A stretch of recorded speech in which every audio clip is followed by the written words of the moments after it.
As you plan your finances in 2025, one of the factors that is going to affect your money is the government policies being rolled out in 2025. Here are 5 policies that are going to affect your money. Number 1 is the NSSF increment, and this is for anyone who is salaried. Effective February 2025, the amount you contribute to NSSF is going to increase from the maximum that is 2,160 to about 4,380, with people of different pay scales being affected differently.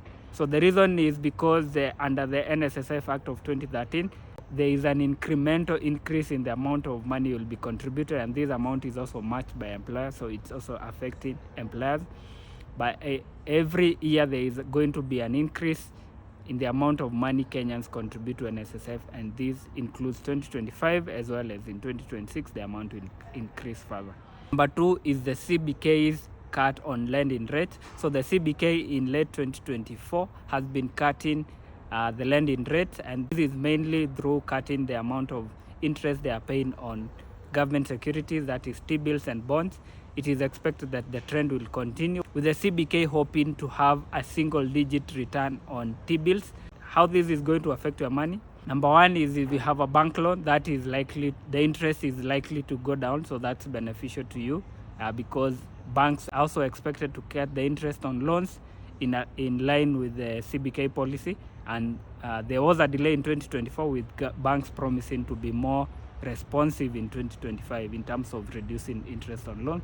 And number 2, if you're an investor, if you put your money in money markets, the interest you earn on MMFs are likely to drop, and they have actually started dropping because most of the money people invest in money market funds are invested in low risk investment options such as T-bills.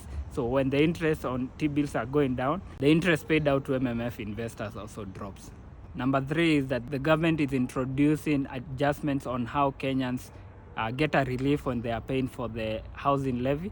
So at the moment, there is no direct tax relief on the amount that is deducted for your contribution to the housing levy, but because of the new amendments to the income tax, you will be getting some relief, with most Kenyans getting a marginal increase on their net pay of between 200 and 800 shillings. Number 4 is increased tax relief for people who invest in private pension schemes. Before December 2024, you will get a tax relief of up to 240,000 every year for the amount you contribute to a private pension scheme. The tax relief is calculated off your taxable pay, but now the government is increasing that amount to 30,000 every month and up to 360,000 every year. So if you prefer to invest in a pension scheme, you will be getting more tax relief in terms of when your taxable pay is being calculated. Up to 30,000 of what you contribute to the pension scheme is not factored in when calculating your taxable pay.